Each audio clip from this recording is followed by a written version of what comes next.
freedom of expression. Our next speaker is Marang Balogh from Pakistan. She's a surgeon and a human rights activist, and she currently leads a peaceful right movement against enforced disappearance and extrajudicial killings in her native Balochistan province in southwestern Pakistan. So please welcome Marang Balogh to the stage.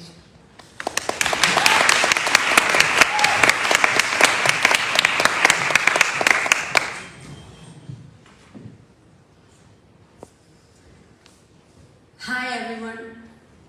I'm glad to see so many diverse voices here. I'm very honored and happy to be part of this event, being part of wonderful discussions.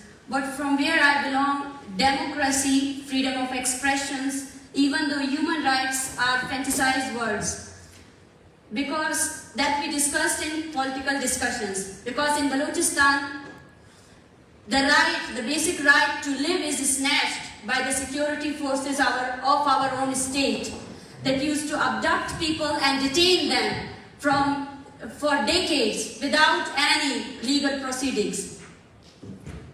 My name is Marang Balogh. I'm a right activist and a survivor of enforced disappearances. I lead a peaceful movement mostly comprised of young women against enforced disappearances in Pakistan, Balochistan. I am from the southwestern province of Balochistan. I come from a region where we live like slaves of the ancient era.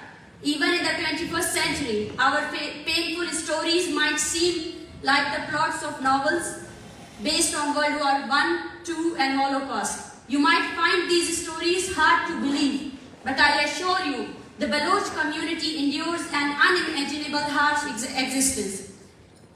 You live in countries where human rights are highly valued. For you, the forced disappearances of a person based on just their identity would be shocking.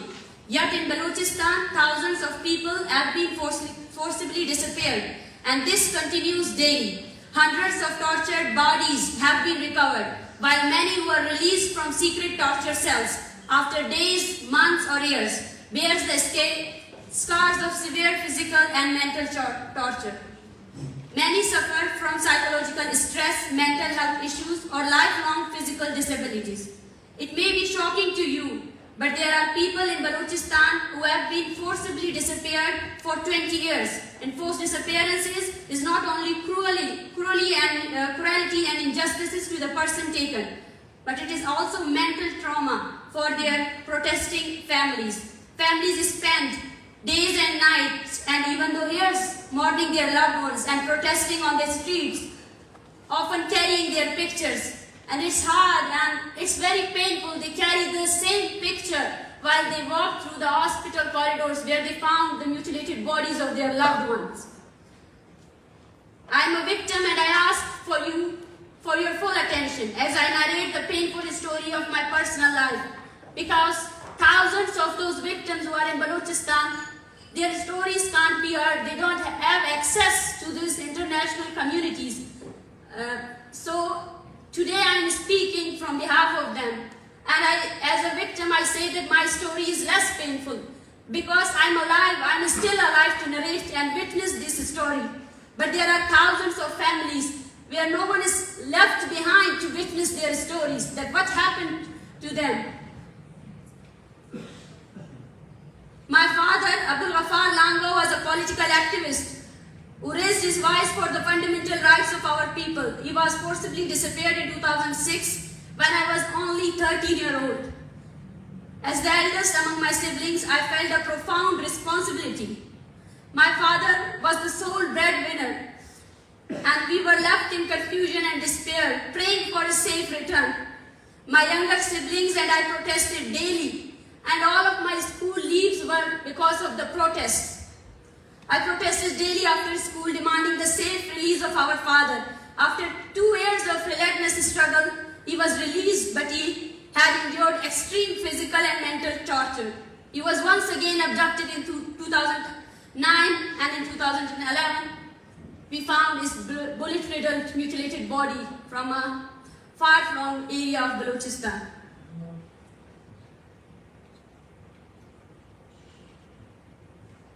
I still remember the day when his body was brought home. On July 1st, 2011, our life was shattered when we received the mutilated body of our beloved father. The lives of my 5 sisters and only brother changed completely. We mourned by his side. And from that day, our lives have been filled with fear and sorrow.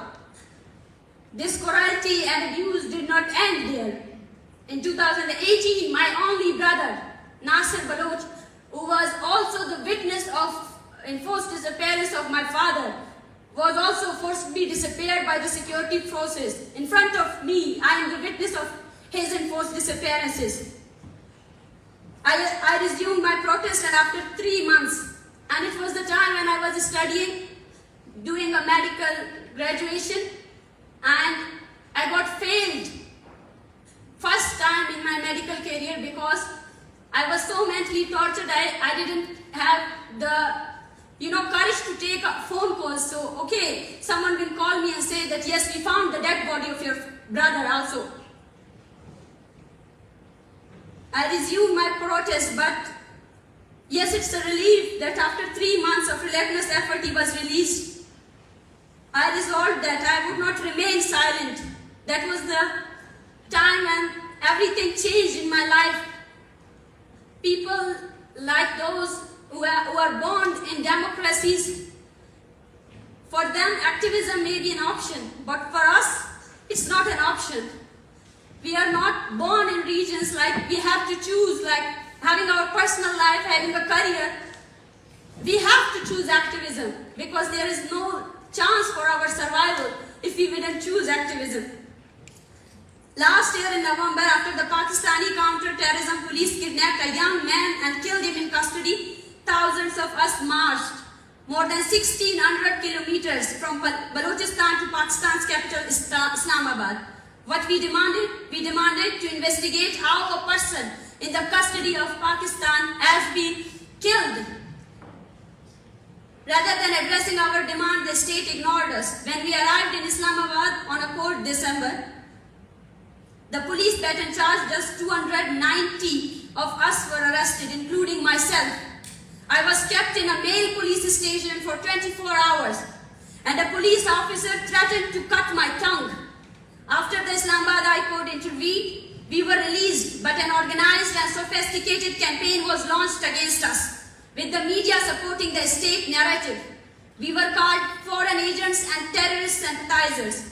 If I were to be detained, the human rights situation in Balochistan, I would need to speak day and night, and still the story of human rights violation would not end.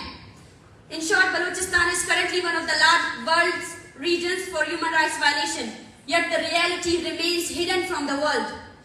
I urge all of you to raise your voices against the atrocities happening to us. Your one voice can save our lives. Today I am constantly threatened because I struggle for human rights. Every activity of mine is watched. As a doctor, as a postgraduate in surgery. During the training in the hospital, I am followed and intimidated. Despite this, I will not give up my fight for human rights, nor will I be silenced by fear. I will continue to fight for a better life for my people. When we speak about missing persons, the state uses different tactics to undermine our cause. Back in Balochistan, the media is bombarded us about questions that why people are being killed in Balochistan.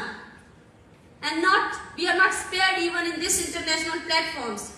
On May 24th, even on Norwegian soil in Oslo, at a PEN Norway event, I was confronted with the same questions. The state is backing a huge social media campaign against me, with my pictures being shared online. In one picture, a glass filled with juice is seen, and it is being propagated as wine. Another picture of my watch is being shared, claiming it cost $41,000. Here in this hall, agents of Pakistani intelligence agency have been sitting and filming me. I informed the organizers and the police. They are actively following these peoples, and they have been identified. But Norway, being an ally of Pakistan and an advocate of human rights, has a responsibility to not only speak about human rights abuses in Pakistan, but also to wake up to how to openly people backed by the Pakistani embassy in Oslo are roaming here, filming and taking my pictures. They are a threat to Norwegian democracy and sovereignty. No matter how much the state of Pakistan harasses me, propagates propaganda against me, and undermines my peaceful struggle, I will preserve. The more they will suppress me, the more I will resist. And I will continue my struggle until the last missing person is released, until all of my people back in Balochistan know all of the human rights. We want to live, we don't want to survive. And it may be difficult, and it's difficult for me also, because my family is very afraid when I return back to Pakistan what they can do. Yes, they can do anything. They can kill me even there in Norway, as they have done to many of the descendants Baloch human rights activists in exile. But they cannot silence us. I know, as well as there is a history of suppression, there is a history of resistance also. My place would be taken by my people who are enduring this pain. And I know that we have to believe in the human struggle, in the evolution of humanity. There is suppression, but there are so many good people, and we will resist every form of suppression. Thank you for listening to me. Thank you very much. Thank you.